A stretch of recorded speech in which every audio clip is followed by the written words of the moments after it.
Good noon to everyone present in this webinar. It is indeed a great pleasure having been invited by Mr. Keshav on this virtual platform to share my views on the myths and misconceptions about Article 226 of the Constitution of India.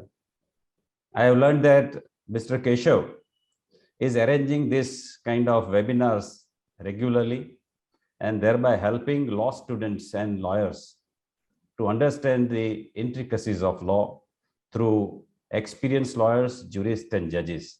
So he truly deserves compliments for arranging such webinars at regular interval. Without taking much of your time on these formalities, because this would be in the nature of formalities. So shorn of these formalities, I will now directly address you on the issue that are myths and misconceptions about Article 226 of the Constitution of India. Now, before I go to the bare text of Article 226 and then explain the myths and misconceptions, if I am asked to name a particular article in the Constitution of India, which is most important, I would state it is Article 226. When asked a similar question, Dr. Ambedkar in Constituent Assembly, he said that it is Article 32 of the Constitution of India, which is the heart and soul of the Constitution, because through which the fundamental rights guaranteed under Part 3 of the Constitution of India are made meaningful. Without a remedy of Article 32, these fundamental rights would be meaningless. And therefore, he said that it would be Article 32. I slightly differ from the views of Dr. Ambedkar for the reason. The reason is that though Article 32 itself is a fundamental right and right to have access to Supreme Court, ordinary citizens find it very difficult. And it is not within the possibilities or within the means of an ordinary citizen to approach Supreme Court for the violation of fundamental right or for vindication of his fundamental right. So essentially, every citizen has to rely upon the state high court for vindication of the fundamental rights or protect their fundamental rights. So if I am to name, I would say that Article 226 is the heart and soul of the Constitution of India, and it helps every citizen in safeguarding his fundamental, constitutional, or other statutory rights by providing a direct access under Article 226. So this is how it has to be viewed. Now, in this regard, you all are aware of the legal maxim, which is oft quoted, that is, ubi jus ibi remedium.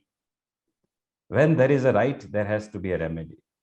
Without remedy, the rights are meaningless. That is the purport of this legal maxim. Now, Justice Krishna Iyer, in Fertilizer Kamgar Union's case, which is reported in AIR 1981 Supreme Court page 344, he said that without a remedy or right without remedy is a legal conundrum of the most grotesque kind. So he also emphasized that unless you provide a proper remedy, the rights would be futile. So that is how the Supreme Court judgment and Justice Krishna Iyer emphasized on the remedy aspect of the right. Now, coming to this, without going much into the generality of the topic, let me point out that if I am asked that what is the true scope and width of Article 226, and if I am to state the complete width and scope of Article 226 in one sentence, I would say that Article 226 gives a power to every high court, power of judicial review. Power of judicial review for what purposes? To enforce the rule of law, to enforce the fundamental rights, to enforce the constitutional rights and other statutory rights. So that is how one can describe the total width of Article 226 in one sentence. As I said, that it is a power of judicial review to enforce the rule of law. Now, what does it mean, rule of law? rule of law would literally mean that every governmental action, be it administrative, executive, or legislative, must have a strict legal pedigree. It has to conform with the constitutional norms, and every action has to be within the parameters set out in a particular statute. So that is what we understand by the rule of law. So judicial review for the enforcement of rule of law, that is all government action has to be in consonance with the constitutional provisions and the statutory provisions. Second is for the fundamental right, that is very clear, and for enforcement of constitutional and other statutory rights also. So with this prefatory exposition of the scope and width of Article 226, let us now turn to the bare text of Article 226. I have dissected Article 226 into various phrases for understanding of all the persons who are on this platform today watching this webinar. And I will just first draw your attention to the bare text. Then I will take you to, briefly, I will state what are the misconceptions. And then phrase by phrase, we will discuss and try to clear the misconception. So now let us understand the bare text. Now bare text reads like this: notwithstanding anything in Article 32. So it starts with non-obstant clause. So irrespective of the powers under Article 32 vested in Supreme Court, these are the powers in addition and not in derogation. So notwithstanding, it is very easy to understand. I am not elaborating it much. Notwithstanding anything in Article 32, every High Court shall have power throughout the territories in relation to which it exercises jurisdiction. Now, this is a most crucial phrase which I am referring to now.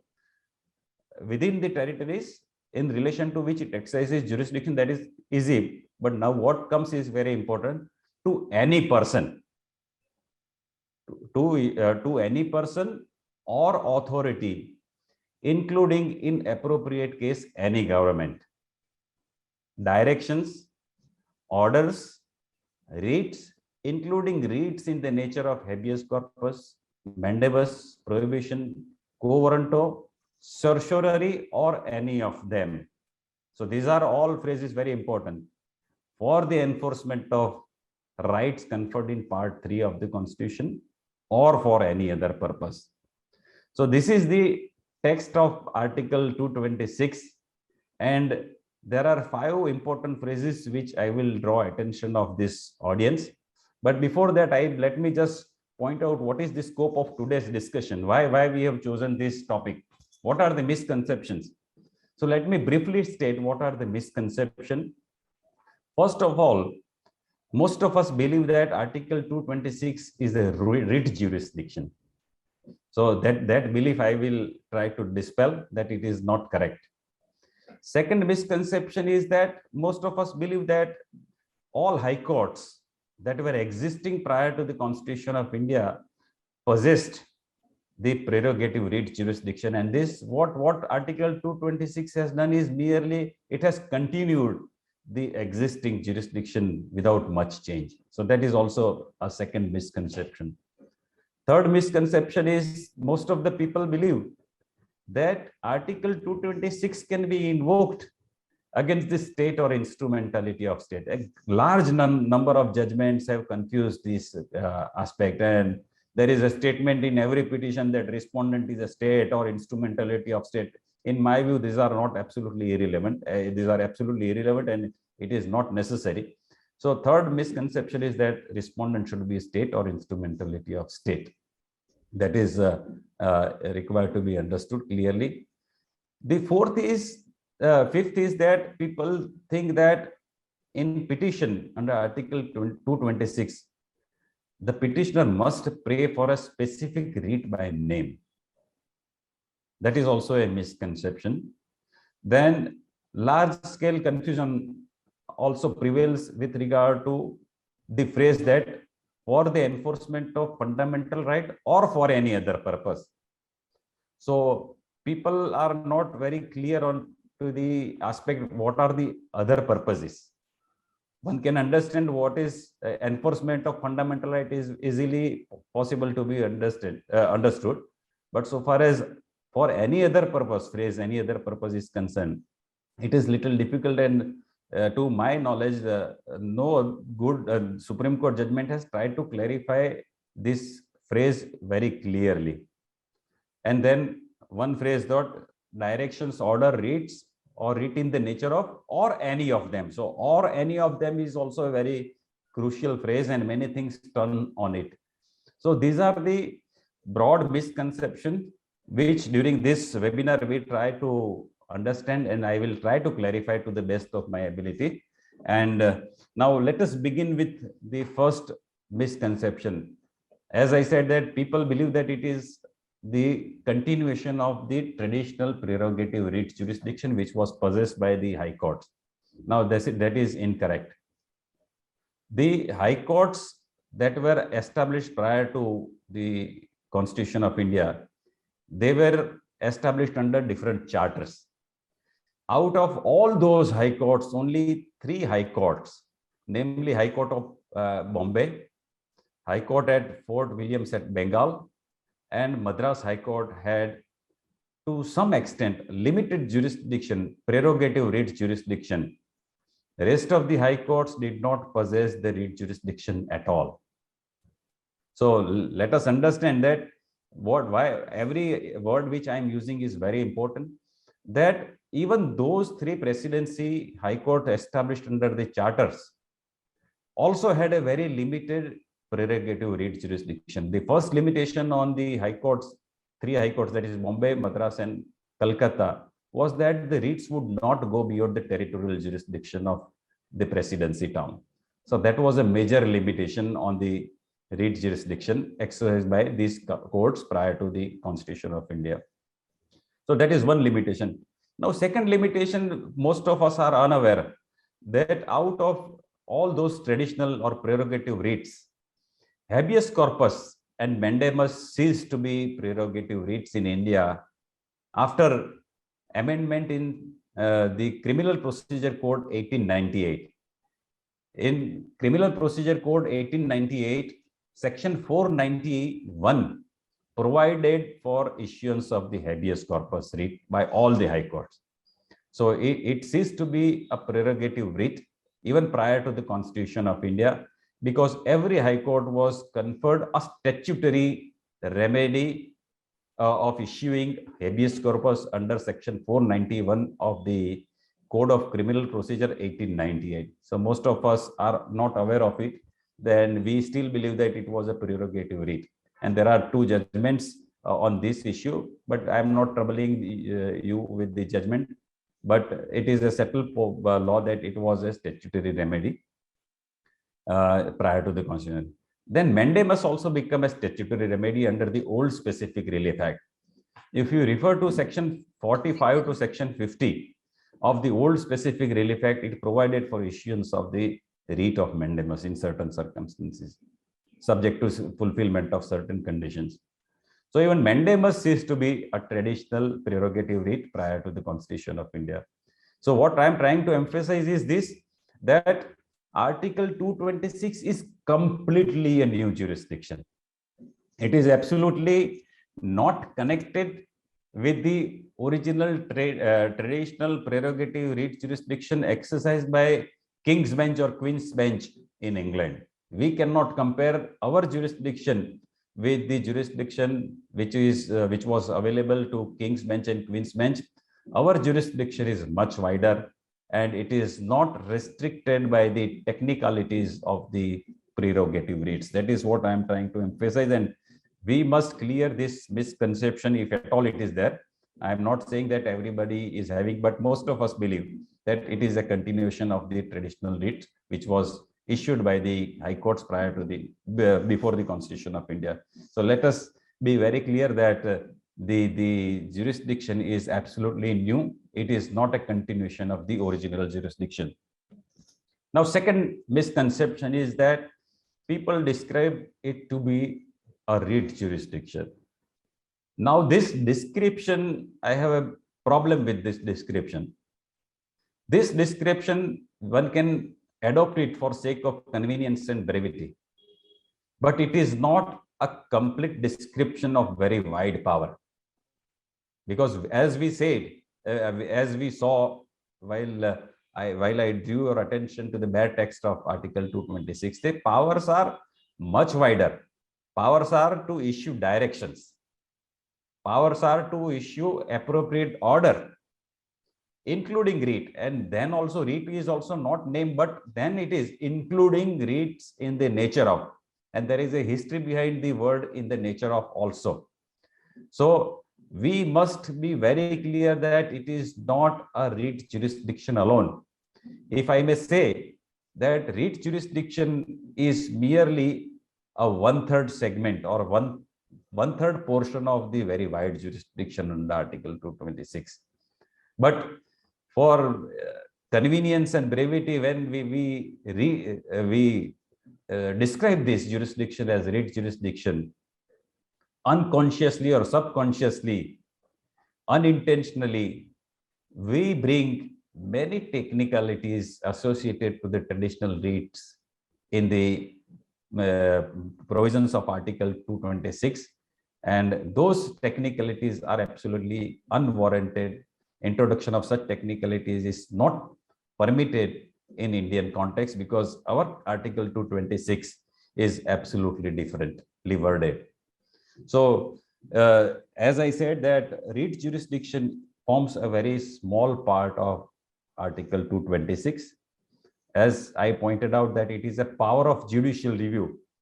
Judicial review to examine the legality and validity of administrative action, to examine the legality and validity of quasi-judicial orders passed by authorities or tribunal, to examine the constitutional validity of a statutory provision or a subordinate legislation, to examine the validity of the constitutional amendment on the doctrine of basic structure. So these things are necessary to be remembered. And as I stated at the outset, that Article 226 is a power of judicial review to enforce the rule of law. Whether somebody's right is affected or not affected, that is not important. That is how the concept of locus standi has been elaborated and expanded. That it is not necessary that somebody's individual right has to be infringed to invoke Article 226. But that is a larger debate. For the time being, we are not going into, because on the concept of locus standi, if I am to address, it will take 1 hour. So I am not taking your time on the concept of locus standi, but essentially for enforcement of rule of law means government action. Even if it is not affecting me individually, it is affecting me collectively with other citizens. Like if you have understood the judgment in Bangalore Medical Trust versus BS Muddappa, where a park which was provided for in a town planning scheme was converted into a nursing home, and the resident of that particular area filed a petition. So Supreme Court said that yes, he is entitled, he is a citizen of the or a person residing in that particular locality, though his individual right may not have been affected, but he is interested in seeing that rule of law is enforced, and the park which was meant for common benefit is not converted into a private benefit for a construction of a nursing home. So with this, I am not going much into it. But as I said, that as soon as we use or we describe this jurisdiction to be REIT jurisdiction, we unintentionally bring technicalities associated with all REITs, which is prevalent in England. And the Honorable Supreme Court has cautioned that we should not go back to the provisions of England, and we should not mechanically bring those technicalities associated with prerogative REITs, because if you seek mandamus, immediately the High Court will say that where is the demand and where is the refusal. If you ask for quo warranto or any other REIT, then court will say that what kind of office he has usurped, what kind of public office. So there are many things, whether you have exhausted alternative remedy, and all those things will come as soon as we describe it to be a REIT jurisdiction, because every REIT has certain technicalities associated. Suppose certiorari, then immediately court will ask whether you have joined tribunal or authority as respondent or not. Because once tribunal passes an order, it has no, it becomes functus officio, it cannot justify its own order. But if you see judgments starting from Udit Narayan Singh Mahapalaya versus State of Assam, there is large debate on this issue that tribunal has been joined as party and which is not party, whether the record is to be certified to the High Court or not. So all these technicalities are unintentionally have become part of our law. But if you read the provisions of Article 226, bare text, phrase by phrase, then you will understand that these are not correct views of the Supreme Court of India. So I am just trying to point out that please do not misunderstand me. I am just trying to emphasize that writ jurisdiction is just for sake of convenience, but you understand that power is much wider, much larger. And in Supreme Court in Dwarkanath versus Income Tax Officer Kanpur, which is reported in AR 1966, page 81, it has said that Article 226 is couched in a comprehensive phraseology, and it permits High Court to reach injustice anywhere it is found. So power is so wide, wherever injustice is found, wherever any person is wronged, then if it is a fundamental right, if it's a statutory right, then High Court would be entitled to reach there and prevent the miscarriage of justice. Now, one incidental question would arise that if such a wide jurisdiction is there, then whether private wrongs, like committing an offense, where there is a contractual dispute, where there is a dispute about the personal law, Hindu succession law, etc., then whether writ jurisdiction is a proper remedy or not, whether High Court can interfere in such. The answer is no, because when we talk about the personal wrong, it would require adducing evidence. A person has to enter into a witness box, he has to lead documentary evidence. Similarly, if person is seeking that he is a successor of somebody, or he is claiming rights under his personal succession law, he will have to establish many things. In a contractual field, specific performance of an agreement, all those things would require an elaborate machinery to adjudicate such disputes. And therefore, writ jurisdiction being a summary jurisdiction of a special kind, it would not be an appropriate jurisdiction to examine such issues. The fetters are not there. High Court can still, in a given case, if there is an admitted thing, it can give a relief, but usually it will not entertain this kind of disputed issues, which requires adducing of evidence and leading of evidence and examination and cross-examination. But in this context, I will draw your attention to very important judgment of the Supreme Court in UP State Land Development Bank versus Chandrabhan Dubey, which is reported in AIR 1990 Supreme Court, page 753. It is a judgment given by Honorable Justice D.P. Vadhva, and he has very clearly stated that in Article 226, there is no divide line, that it is a public law remedy and it is not a private law remedy. But only limitations that are to be read in Article 226 is that it is a self-imposed restriction. Self-imposed restrictions are there, otherwise, and court will not act like a bull in a china shop. So the phrase bull in a china shop, which has been borrowed by in this UP State Bank from a judgment of the Honorable Supreme Court in Rohtas Industries case, which is reported in AR 1976. So there also the Honorable Supreme Court has said that powers are unlimited. Only restrictions are self-imposed restriction, and High Court in excess of jurisdiction under Article 226 will not act as a bull in a china shop. So these are the self-imposed restrictions. Now, this will clear the second misconception, that writ jurisdiction is not a complete jurisdiction, it is an inaccurate jurisdiction. Now, third phrase which is important is this, that High Court shall have power to issue to any person or authority, and in appropriate case, any government. So we all are under the belief that respondent has to be a government. Now then why Article 220 and 226 uses any person first? If you see in sequence, the sequence is like that: any person or authority, and in an appropriate case, any government. So when Article 226 specifically states that it can go to any person, the requirement that respondent should be a state or instrumentality of state would fall into insignificance. We have to go by the text, written text, and what is the interpretation of the word any person. Now, the word any person has been very clearly examined and elaborated in Rohtas case, which is reported. I will just give the citation. Rohtas case is reported in AR 1976, page 425.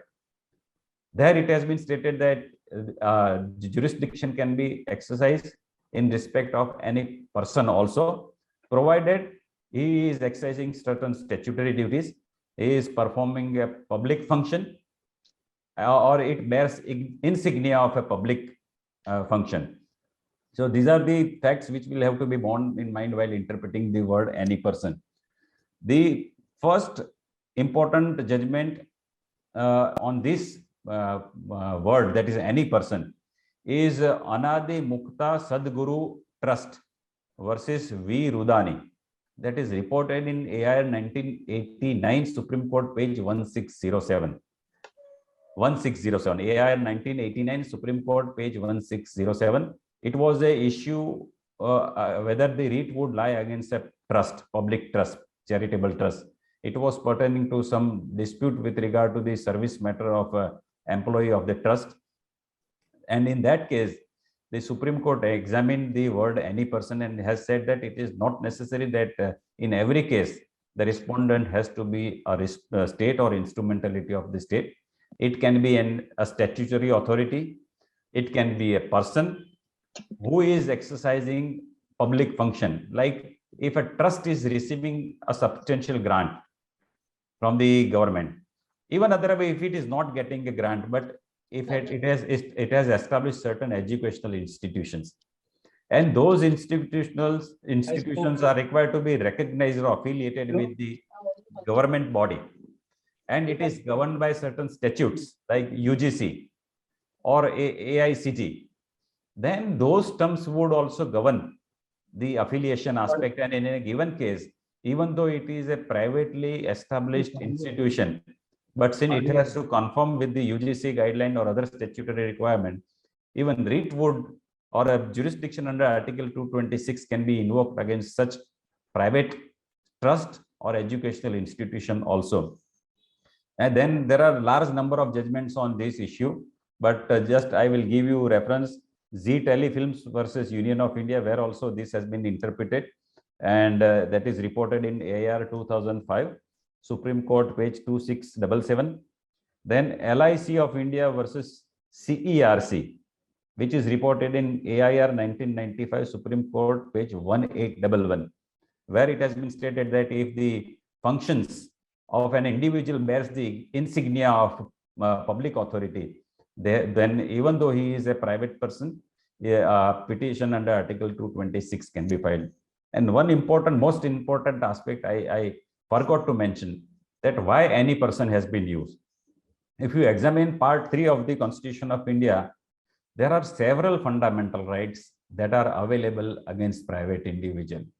If you take instance of Article 15, if you throw open a restaurant or a hotel or a public or a place of amusement for public, then you cannot discriminate a person on caste, race, or sex basis. So suppose if I am a theater owner and if I refuse somebody, I refuse entry of someone stating that he belongs to a particular caste, then in that event, that person being aggrieved by refusal to provide him an entry in a theater, he can approach the High Court, Regional High Court, and state that my fundamental right under Article 15 is violated. I am not enumerating those fundamental about there are 4 or 5 fundamental rights that are available against the private individual, and certain fundamental rights like to have a pollution free air is flowing from Article 21, and it has been expandedly interpreted, and therefore it would lie if some in private industry is violating the pollution norms. So that is how word person has to be interpreted. Now, next is that so we have clear understanding that word authority is very easy to understand. So I am not taking because the time is too short. So I will try to quickly try to clarify certain aspect. Now, next is direction, order, or writs in the nature of habeas corpus, etc. So when article itself speaks that you can seek any direction, it says that you can seek any order, you can seek any writ without naming it. Then by inclusion, it simply clarifies that it includes power to issue writ in the nature of habeas corpus, mandamus, certiorari, etc. So that inclusion should not be given that kind of interpretation to mean that only High Court is invested with power to issue specific writs. So my endeavor is to emphasize that you did not seek a specific writ. And if the court confronts you that why have you not prayed for a particular writ, you should be very clear that, sir, Article 226 does not require me to file a petition spraying a writ by name. The powers are too general. I can seek direction, I can seek any order, and I can seek any writ without naming it, because it says that direction, order, or writs, including writ in the nature of. So this is how this phrase will have to be understood, that directions, orders, or writ in the nature of. And in the nature of, the word in the nature of has also a very short history. I will just very quickly state that in England, before the our constitution was framed, there was already a change in respect of the prerogative writs. So in 1938, there was an act enacted, that is Administration of Justice Miscellaneous Provisions Act 1938, whereby the word writ was removed as a prefix to all these writs. So from 1938 onwards, in England also, the King's Bench or Queen's Bench stopped issuing writs, but they started issuing order in the nature of mandamus, order in the nature of habeas corpus or certiorari, quo warranto, etc. So when Constitution was being enacted, and Article 226, which is corresponding to draft Article 202, there appears to be, they are aware, Constituent Assembly was aware of the corresponding change that had taken place in England, that they had removed the word writ as a prefix, and they have stated that order in the nature of. So there is intrinsic evidence that Constituent Assembly deliberately inserted word in the nature of in Article 226 because they were aware of it. And even prior to this framing of the Constitution, there is already a decision of the Privy Council in Banwari Lal Roy case that is reported in 1947, Privy Council, page 90. Hamid Hassan versus Banwari Lal Roy. That is the precise title of the citation, and which is reported in AIR 1947, page 90, where the order in the nature of quo warranto was issued, and that makes it clear that Constituent Assembly has consciously inserted because there was a change.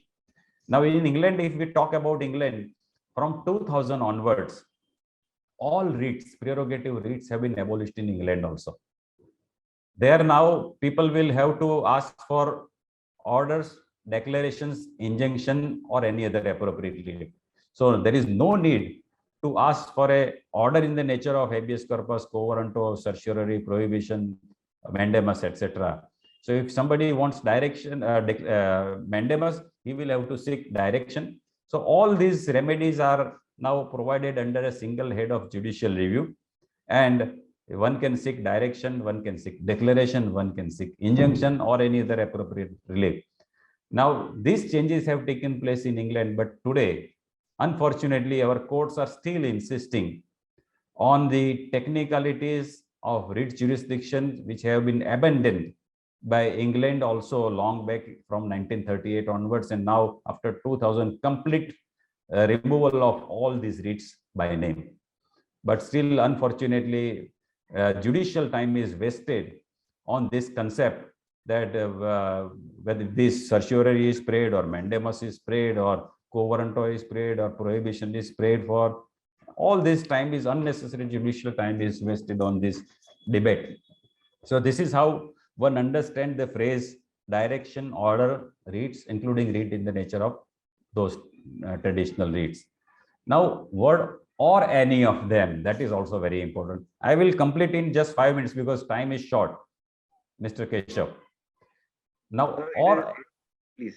Or any of them, that would also provide that it is not necessary to pray for a specific writ because it says any of them. So you can seek direction, you can seek combine it with order also, you can seek direction, order, and a particular writ also. So any combination of a writ would be workable, and it is not necessary that in a single petition you cannot combine more than one writ. So that is the purport of the phrase or any of them. And now the last phrase, which is most important, is that for any other purpose, for enforcement of fundamental right. So these orders, directions, writs can be issued for enforcement of fundamental right or for any other purpose. Now, what are the other purposes? So other purposes would cover within its sweep violation of any other constitutional right. That is one aspect, that not only fundamental rights, but 226 can be invoked for enforcement of Article 265, which prohibits imposition of tax without authority of law. Then Article 301 also, the Article 300 provides for property right and protects that it should not be, nobody should be deprived of property right without the procedure established by law. So there are a large number of constitutional rights that are covered in the phrase for any other purpose. Then second is that administrative actions. Administrative actions can be challenged on the principles of Wednesbury unreasonableness. Now, Wednesbury unreasonable principle has derived its name from the judgment in Associated Provincial Picture House versus Wednesbury Corporation, which is reported in 1948 All England Report or King's Bench Judgment, page 223. So there it has been stated that if these are the things, then administrative action can be challenged. So this is not also subject to, this is not covered within the phrase fundamental right, enforcement of fundamental right. So when we examine this administrative decision in the background of Wednesbury unreasonableness, now proportionality is also part of our constitution. So all these things strictly do not fall within the phrase enforcement of fundamental right. Of course, these principles of administrative law exist irrespective of Article 14 of the Constitution of India. What judgment in Maneka Gandhi versus Union of India AR 1978, Supreme Court page, I think 597, has simply incorporated all this principle of administrative law into Article 14. But even if we don't view from that angle, these principle of administrative law are in existence and they have been applied even prior to Maneka Gandhi's case. So when we examine the administrative decision, it would be not on for enforcement of fundamental right or for any other purpose. Then examining the quasi-judicial decision. You are all aware that quasi-judicial decision cannot usually violate fundamental right. That has been stated in Ujjambai versus, I think, Union of India since 1962, and then Naresh Mirajkar's case 1967 onwards, that usually quasi-judicial orders are passed on facts of the case. They turn on the facts of the case and evidence led, and therefore they cannot violate fundamental right. And they have relied upon the judgment of the Supreme Court of US in Snowden versus UGs, which is reported in 1941, 43 US, I think, volume 236, page 1, that Constitution does not guarantee uniformity in the decision. So quasi-judicial order cannot violate fundamental right, and therefore it would fall within any other purpose. So all these things are there. So for the time being, and only one aspect, and then I will stop. Last is that I have a very serious reservation about using the word prerogative powers. In India, it is a democratically set up nation. There are no prerogatives in India. Prerogatives are associated with the original writs because they were issued at the suit of the kings. So that is how the word prerogative has found place in the judicial decisions. But in India, it is absolutely inappropriate to use the word prerogative of the High Court. It is not a prerogative. It is a discretionary jurisdiction of the High Court, which will have to be exercised when probable cause is shown. And it is discretion in the sense that if there is an alternative remedy, if there are disputed question of facts, and if there is delay and laches, or if there is any other conduct of a party which deprives the party to approach the court, these are the self-imposed restriction, and these are on these aspects, the discretion can be refused. It is not a prerogative. So keep it in mind. And with this, I think, though I have much material on this, but keeping in mind the time constraint, I end this lecture, and I thank Mr. Keshav Sharma for giving this opportunity to share my views on this very crucial topic where I try to clarify certain aspects. So thank you very much, Mr. Keshav. So thank you so much for, first of all, putting in so much life into this topic of Article 226.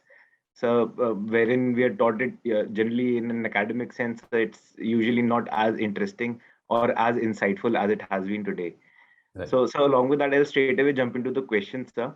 Sure. So Advocate Nilesh Sharma has a question. Mr. Nilesh, if you want to ask that question, you can do that yourself over here.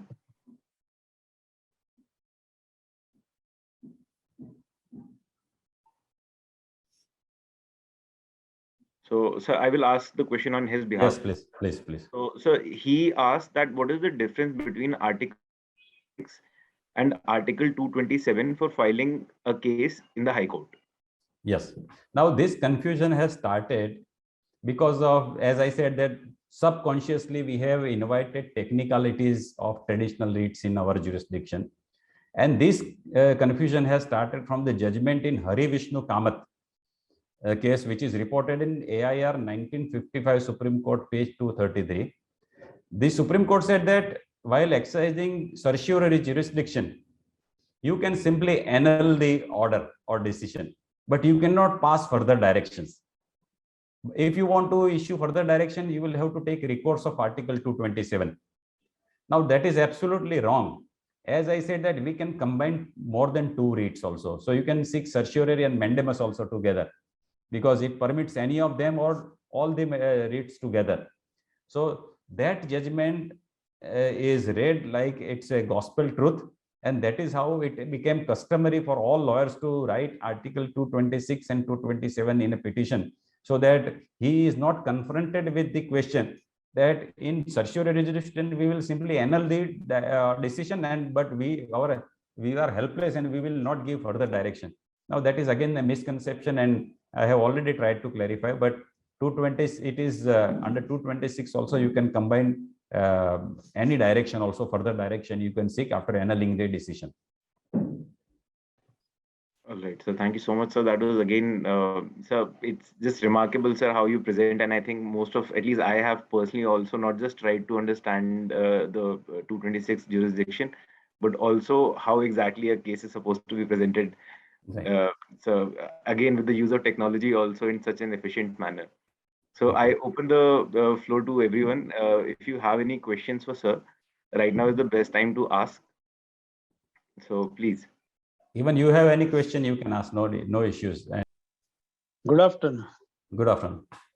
Sir, the only question is, as you said rightly, that what is to be done to remove these, technicalities? That has And already make been it plain and make it plain and what should be done to remove these technicalities and make it simple and presentable. Yes, I understand. Now, this Supreme Court has already stated in Basappa's case, TC Basappa versus Nagappa's case, which is reported in AIR 1954, Supreme Court, page 440. It has said that we are not bound by the traditional technicalities associated with the traditional rights. Then in J.R. Raghupati's case, also in 1988, the Supreme Court says that our jurisdiction is not constrained by the, or is not restricted by the archaic constraint which are associated with the traditional rites. And in Dwarkanath's case, again, the Supreme Court said that wherever injustice is there, you are entitled, the High Court is entitled to vindicate the justice for the common citizen. So this is somehow for long years, because of so much, I think, liking for the traditional rites, this confusion has prevailed. Otherwise, if you read the bare text of Article 226, it will make everything clear. I have read it more than 100 times. And every time when I read it gives a new dimension to me. So people do not read Article 226. If I ask a question to any lawyer, how many times he has read Article 226 in a courtroom? Even judge may not have read it. And they go by the judgments, and they do not refer to the bare text, which is very explicitly clear as to the scope of Article 226. Thank you very much, sir. Very nice. But what about that? Except apart from 226, Yes, sir. is there any other remedy for the ordinary litigant? Article cannot approach High Court. No, Article 226 is a special jurisdiction of summary nature. So if somebody wants a very quick and inexpensive remedy, this is the forum provided for. And now the trend of our Supreme Court also, though Article 32 is a fundamental right itself, yes, but Supreme Court has also started discouraging, considering their burden, workload. They have said that you first approach High Court under Article 226, which is, in my view, incorrect, because then the Article 32 becomes meaningless, and whatever said by Dr. Ambedkar in Constituent Assembly becomes meaningless. You cannot deny when fundamental right is an issue before the Supreme Court, and Supreme Court cannot turn down a plea on the ground that we will not exercise because we are overburdened, you go to the High Court. So that is not a correct approach. Yeah, they're very properly answered. Anil, final question. Yes. From my side. Yes, sir. That whether that just keeping aside 226. Yes. For the same remedies. Yes. Can a litigant move the State or National Human Rights Commission? Yeah, see, Article 226 basic structure. So it cannot be taken away by ordinary statute, even if there is a finality clause. The power is forming part of basic structure, so it is always in addition. So irrespective of the fact that you have approached the Human Rights Commission for a redressal of your grievance, you can simultaneously also approach the High Court, because the jurisdiction of Human Rights Commission or such commissions may not be that wide as available to High Court under Article 226. That's true. I'm glad, sir. Glad. Very nice speech. Very nice speech. You have flowed all your knowledge. Thank you very much, sir. Absolutely. Totally 26. We have whoever I hope all agree with me. One clearer picture you have given. You have imparted this. Thank you. Thank you, sir. Very grateful. Very grateful. All right, so over. My question. Yes, sir. Thank you so much, sir. Sir, anyone else who has alternate remedy? Yes, alternative remedy. Now, as I said, that it is not a prerogative power, but it is a discretionary jurisdiction. So alternative remedy is not a bar. There are a large number of judgments that say that it is not an absolute bar. But usually when there is an alternative, and the word is efficacious remedy, mere existence of alternative remedy is not sufficient.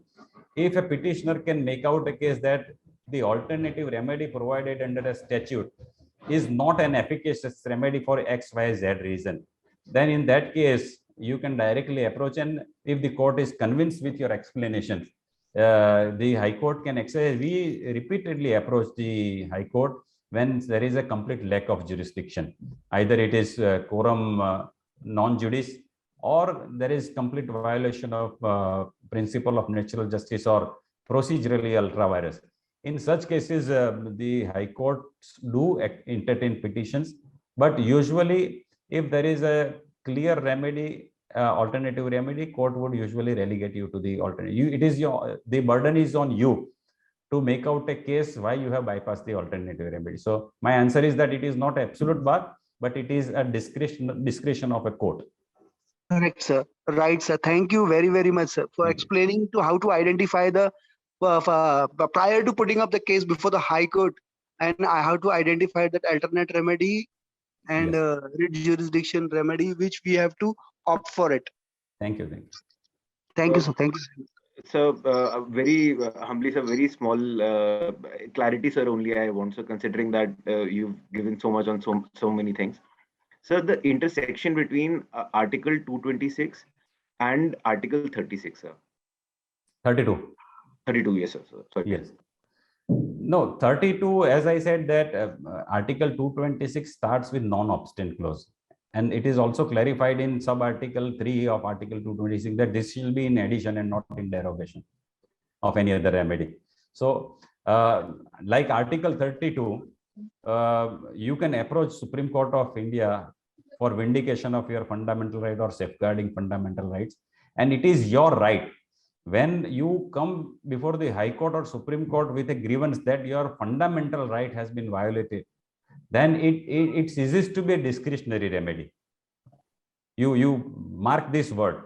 It ceases to be a discretionary remedy when you approach the High Court for violation of fundamental right, because Article 32 itself is a fundamental right. So when fundamental right is involved in a case, you cannot be said no. It doesn't remain to be a discretionary remedy. It becomes available ex debito justitia as a matter of right. So you will have to clearly differentiate the cases where actual fundamental rights are violated and cases where you are coming before the court with challenging the administrative decisions on the ground of Wednesbury unreasonableness or proportionality, etc. They stand on a different footing. I have, in fact, evolved a doctrine in my book, which is known as doctrine of direct violation of fundamental right and doctrine of indirect or incidental violation of fundamental right. So where there is a direct violation of fundamental right, it is available ex debito justitia. But as I said, in the sense of Royappa's case, arbitrariness is antithesis to rule of law. So any decision, if you are simply asking arbitrary, the authority has not taken into consideration certain relevant factors, it has proceeded on irrelevant factors or mala fide, then they are not direct violation of fundamental right. It is because of incorporation of the principles of administrative law into Article 14, they become violation of Article 14. You follow? So in those cases, you will not be able to say that it should be exercised as a matter of right. But suppose a notification is issued which violates your fundamental rights, High Court has to exercise. High Court cannot say it ceases to be discretionary. It's absolutely wonderful and amazing how simple you make such complicated topics for so many, sir. Because I think as advocates and as young advocates, every day we keep facing these challenges, and sir, it's actually remarkable, sir. Specifically, this point wherein you mentioned the discretionary nature and the mandatory nature of the only one aspect, if I may, so there are 2 minutes time, I may just explain in a while the distinction between Article 227 and 226. Now, focus in both the article is different. Article 227 confers power of superintendence on High Court over tribunals and courts. So essentially, it is administrative, but judicially, it has been interpreted that it also confers power of judicial superintendence. So in Article 226, it is not for vindication of somebody's right. It is for performing the duty as a superintendent. Whenever subordinate court or a tribunal, which is subject to the administrative or judicial superintendence of a High Court, has exceeded in its jurisdiction, or it has failed to exercise the jurisdiction vested in it, or it has acted in flagrant violation of the principle of natural justice. In such a case, decision is such a perverse decision. As a superintendent, High Court, it is a duty So High Court would not be giving. So giving justice to an individual is a second point. It is to be viewed from the angle of the duty of the High Court as a superintendent. And the litigant who is bringing it to the notice, his role would be that is of informant. He is saying that tribunal has done this, tribunal has done this, it has exceeded in jurisdiction, and he will be getting relief incidentally. So court would not be giving relief to him. It is performing its duty. So that is a very small distinction. There are many other distinctions, but I am not referring to all those distinctions. But this is a very crucial distinction. We must keep it in mind that it is power of superintendence, not the remedy. It is not a remedy in stricto sensu.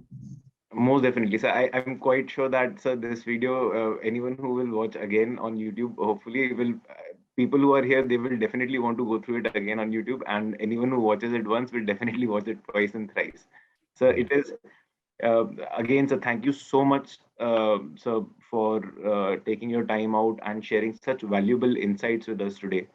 And so it is actually that wherein, sir, faculty members and seniors in the profession, the faculty for students and seniors for us who are in the profession, that wherein they come and they share their experiences, their lights and their views and opinions on very particular subjects of law, so that we get whatever motivations, or at the same time whatever insights to be able to do our jobs or duties as officers of the court, and be able to help the court in assessing whatever the issues are, and at the same time to be able to effectively contribute to our clients' cases.